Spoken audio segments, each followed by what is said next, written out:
Everyone, welcome back to my YouTube channel. तो इस video में मैं आपको बताने जा रही हूँ कि आप अपनी तैयारी को 40 दिन में कैसे कर सकते हैं, क्योंकि आपको भी पता है कि बिहार शिक्षक बहाली जो बीपीएससी लेने जा रही है उसमें अब हम लोग का मिनिमम 40 डेज का टाइम हम लोग के पास बच रहा है। क्योंकि आपको भी पता है कि एग्ज़ाम से 4-5 दिन पहले हम लोग को अपने सेंटर पर जाने के लिए इधर उधर ट्रैवल भी करना पड़ता है। तो इसलिए हम लोग मान के चल रहे हैं कि हम लोग के पास अब 40 दिन बचे हुए हैं। तो इस 40 दिन में हम लोग अपनी तैयारी कैसे अच्छी कर सकते हैं, तो आज हम लोग इस पर डिस्कस करेंगे।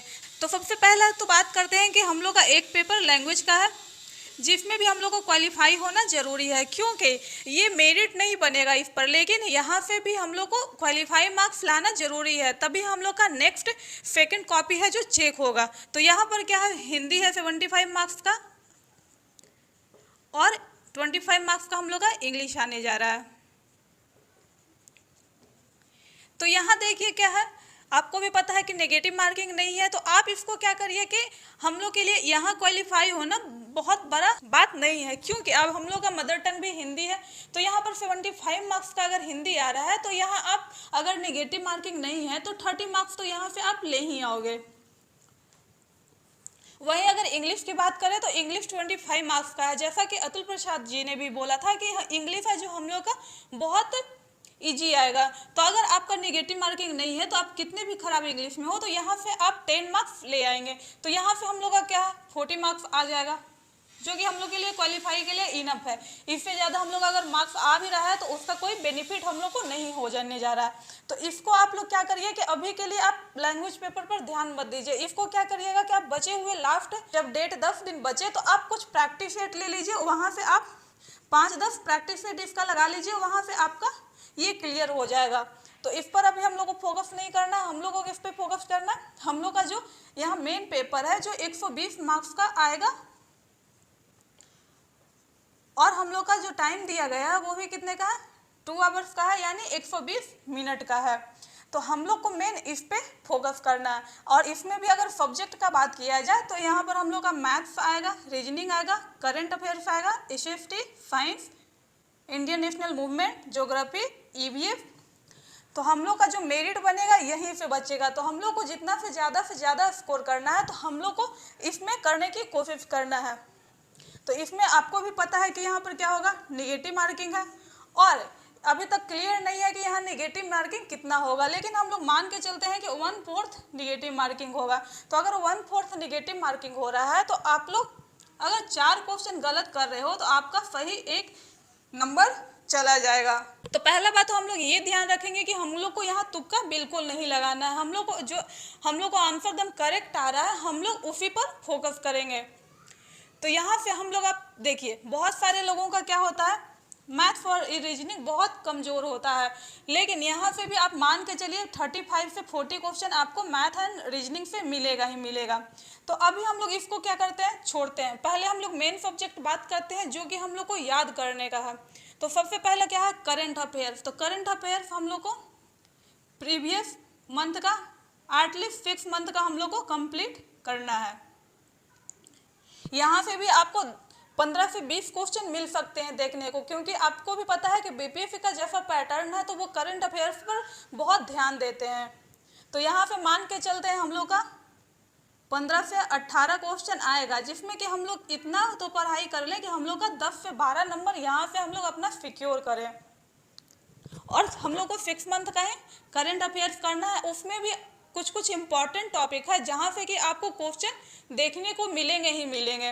तो सबसे पहले आप वो टॉपिक चूज करिए, वहाँ से उस टॉपिक को कंप्लीट करिए टॉपिक वाइज। उसके बाद आप क्या कीजिए कि कोई भी वीडियो जो कि मंथली करंट अफेयर्स का वीडियो बनाते हैं, एक हर मंथ का आप उनका वीडियो देख लीजिए। तो यहाँ से आपका 80% करंट अफेयर्स का पार्ट कंप्लीट हो जाएगा। उसके बाद आता है नेक्स्ट एसएसटी। तो एसएसटी में हम लोग का क्या है, हिस्ट्री आ जाएगा, पॉलिटी भी आ जाएगा एंड ज्योग्राफी भी आ जाएगा। तो यहाँ से मानिए हम लोग को करना है कंप्लीट इसको भी। फिर साइंस है, साइंस भी हम लोग का मेन रोल निभाएगा। और यहाँ सबसे ज़्यादा आप लोग ध्यान दीजिएगा बायो पर, बायो के बाद केमिस्ट्री, देन फिजिक्स, क्योंकि सबसे ज़्यादा क्वेश्चन हम लोग को बायो से ही देखने को मिले। फिर नेक्स्ट है इंडियन नेशनल मूवमेंट। तो आपको भी पता है कि जो सिलेबस में दिया गया था वहाँ पे इंडियन नेशनल मूवमेंट अलग से एक टॉपिक दिया गया था। तो ये टॉपिक हम लोग के लिए बहुत ही इंपॉर्टेंट टॉपिक है, यहाँ से भी आपको 10 से 15 क्वेश्चन देखने को मिलेंगे। नेक्स्ट है ज्योग्राफी। तो बहुत सारे लोग का ज्योग्राफी वीक होता है, लेकिन आप ये भी पार्ट छोड़ नहीं सकते हो, क्योंकि यहाँ भी सिलेबस में अलग से आपको एफएफटी के अलावा ज्योग्राफी दिया गया है, तो ये भी आपका इम्पॉर्टेंट रोल निभाएगा। तो इसमें भी क्या है, आप वर्ल्ड ज्योग्राफी ना करके बस इंडियन ज्योग्राफी पर फोकस करिए, और इंडियन ज्योग्राफी में भी सारे टॉपिक लिख लीजिए कि कहाँ कहाँ से क्वेश्चन बनते हैं हर एग्जाम में, और टॉपिक वाइज इसको उठाकर आप लोग डेली एक एक टॉपिक करिए, क्योंकि इंडियन नेशनल मूवमेंट में भी अगर जाएंगे तो आपका ऐसा नहीं है कि 20 टॉपिक से ज़्यादा नहीं होने वाला है। तो पर डे आप क्या करिए, बायो का एक टॉपिक उठाइए, केमिस्ट्री का एक टॉपिक उठाइए, फिजिक्स का एक टॉपिक उठाइए, क्योंकि अब टाइम हम लोग के पास बहुत कम है। तो आप मान के चलिए कि आपको 6 से 7 घंटा आपको पढ़ना पड़ेगा, तभी आप यहाँ पर अपना एक सीट पक्का कर सकते हैं। क्योंकि अगर आपको एक सीट चाहिए तो आप 40 दिन के लिए अपने घर में बंद हो जाइए, दोस्त यार ये सबसे दूर रहिए, तभी आप यहाँ पर अपना एक सीट ला सकते हैं। और अगर आप 40 दिन का टाइम आप यहाँ दे दिए तो आपका लाइफ यहाँ से सिक्योर हो जाएगा। तो आप जब भी पढ़ने भी बैठिए तो अपना फ़ोन दूर अपने से रख दीजिए, फ़ोन साइलेंट मोड में कर दीजिए, क्योंकि कोई भी आपको कॉल करे या कुछ तो वहाँ पर आपको डिस्टर्बेंस ना हो। तो यहाँ पे हम लोग क्या करेंगे कि पर डे एक एक टॉपिक उठाकर करना स्टार्ट करिए। तो यहाँ से आपका क्या है, मैक्सिमम 15 से 20 दिन में आपका सारा सिलेबस इधर का कंप्लीट हो जाएगा, यानी कि current affairs, FFT, science, Indian national movement, geography, EVS. अगर पर डे सारे का आप एक एक टॉपिक करे हैं तो यहाँ से आपका 15 से 20 दिन में आप अपना सिलेबस कंप्लीट कर सकते हैं।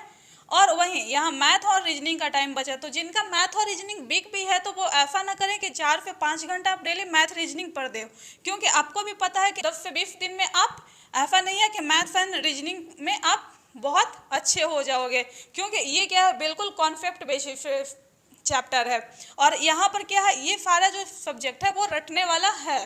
तो इसीलिए आप क्या है 15 से 20 दिन में आप इसका पूरा कंटेंट बना लीजिए कि कहाँ से क्या क्या क्वेश्चन आ सकते हैं।